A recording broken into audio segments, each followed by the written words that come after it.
When it comes to shin splints, it's important to know that not all shin splints are created equal.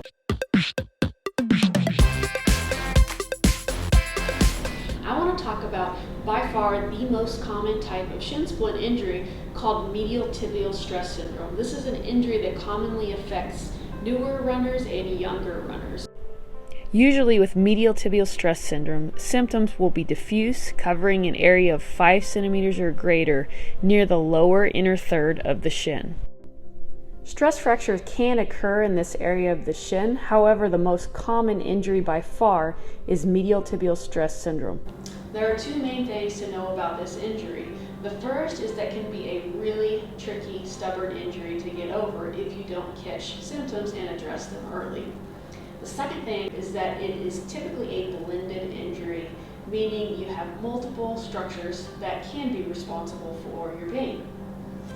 Typically it involves both soft tissue and bony structures that will have implications with how you'll go about treatment.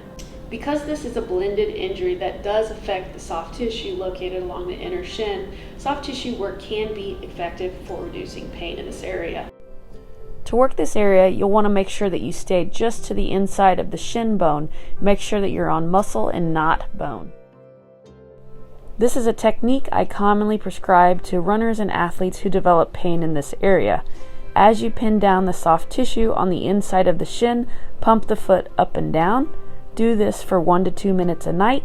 This seems to be really helpful for reducing sensitivity in this area.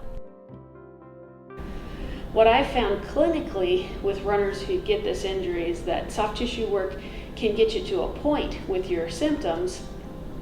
Usually when a runner first comes in with this injury, we'll get them started on some soft tissue work. Their symptoms will be fairly spread out. Sometimes it can cover the entire length of this inner shin.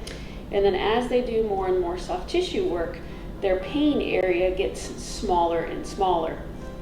Well, that'll get you to a certain point in your recovery. This is where the blended part of the injury comes in, and this is what can make the injury so tricky. Remember that this injury has some degree of bony involvement as well. What do I mean by bony involvement? Is it a stress fracture when symptoms become more localized to a smaller area? Typically, this injury doesn't progress to this. Is some of the pain from bony structures? Yes, but not from a fracture at the bone surface, which is what a stress fracture is. When you look at the MRI of people that have medial tibial stress syndrome, you'll see swelling in this area, and you'll also see changes in bone densities. So this is an injury that does in fact affect your shin bone. So when you get to this point in your rehab, you make some gains with soft tissue work and you find that you can't get any further with your symptoms, what should you do? You've got to remember that this is also a bone injury. Anytime there's a bone injury, you've got to have some degree of rest or activity modification if you're going to give your bone a shot at healing. The good news about this area of the shin is that it does tend to heal pretty quickly if you address symptoms right when they happen. Usually with this injury, 10 to 14 days of rest or significant activity modification can be really helpful for getting rid of some of that bone pain. So does it ever happen where you do your 10 to 14 days of rest and then you get back to your normal running and symptoms come right back? It happens all the time. So what do you do when that happens? With this particular injury, it can be very stubborn and it can sometimes become a chronic problem. What do we know about prognosis with this injury? Well, first off, we know that if you run with pain with this injury, that can delay your recovery significantly.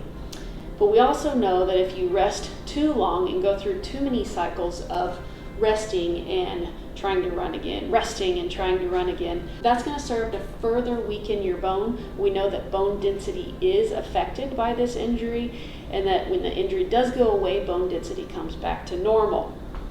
So if you are stuck in this cycle of pain, rest, return to running, pain, rest, return to running, do something productive with your time off or with your time of activity modification. Get in the weight room, work on strength training, work on some plyometrics, work on things that are going to actually get your bone stronger. Will running get your bones stronger? Yes, to some degree. However, there are much better modalities to choose if your goal is getting better bone density and stronger bones. Strength training, heavy lifting, and plyometrics are 3 of your best activities that you can do during your time off from running if you have this injury and you want to work on building bone strength. When a runner goes through their first 10 to 14 days of rest with this injury, they do some strengthening during that time, then they get back to running and symptoms return should they stop running again. This is really going to depend on the person and their specific symptom presentation. The goal in rehab with medial tibial stress syndrome is to respect pain and let the bone slowly adjust to running again, but also at the same time not allow too much bone deconditioning to occur. When you return to running, it can be helpful to follow pain monitoring guidelines to judge how much running you should be doing in your first couple weeks back. With these guidelines, 0 means known pain and 10 means the worst imaginable pain. With this, it can be helpful to use a traffic light system to help provide guidelines for your limits with running. So what level of pain with medial tibial stress syndrome is going to give you the green light to continue doing what you're doing if you develop pain when you return to run? To answer this, let's first go back to what I mentioned earlier in this video. You will significantly delay healing with this injury if you try to run through too much pain. One study looked at the response of over 70 athletes with this injury who were allowed to push into up to 3 out of 10 pain using this pain scale. How well did they do with this? On average, with this group, it took over 3.5 months to return to just 18 minutes of pain-free continuous running. This reinforces the need to not push into too much pain when you're returning to running with this injury. So what should the traffic light system look like for this injury? If you're a distance runner and can run continuous for a certain amount of time without pain, you should do so. If you feel symptoms start creeping in, switch to a run-walk interval method.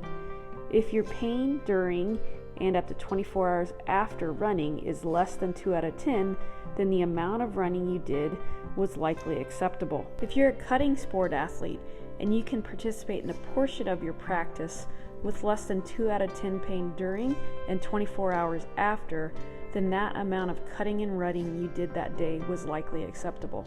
If your pain was between a 2 to a 5 out of 10, then you need to modify the activity you did the next time you try it again. For a runner, this may mean shortening your run-walk intervals or shortening the overall time that you do your run-walk intervals the next time you run.